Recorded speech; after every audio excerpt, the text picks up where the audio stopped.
ప్రకాశం జిల్లాలో మరో కీచక పర్వం వెలుగు చూసింది. పెళ్లి చూసుకుంటారని నమ్మించి బాలికపై అత్యాచారం చేసిన యువకుడు అతని స్నేహితులపై పోలీసులు నిర్భయ కేసు నమోదు చేశారు. కనిగిరి మండలం కంచర్లవారిపల్లికి చెందిన మౌలాలి స్నేహితుల సాయంతో 10th విద్యార్థినితో పరిచయం పెంచుకున్నాడు.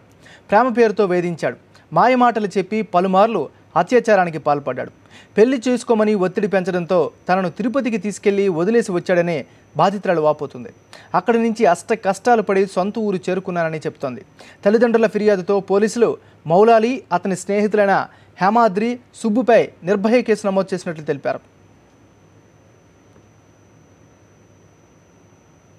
3 సంవత్సరాల నుంచి వేధిస్తూ ఉంటే పక్కన వాళ్ళు చెప్పించి నన్ను ఇలా రమ్మని చెప్పి నన్ను మోసం చేసి నన్ను ఇలా రమ్మని బస్ స్టాండ్ దగ్గరికి రమ్మని చెప్పాడు. నేను బస్ స్టాండ్ దగ్గరికి వచ్చిన తర్వాత తిరుపతి తీసుకెళ్ళి అక్కడ వెళ్ళిపోయాడు. నేను అక్కడే ఉండి అబ్బాయి అవసరం చూసి రాకపోయేసరికి నేను ఏడ్చుకుంటూ తినడానికి కూడా డబ్బులు లేక అడుక్కొని ఇక్కడికి వచ్చాను.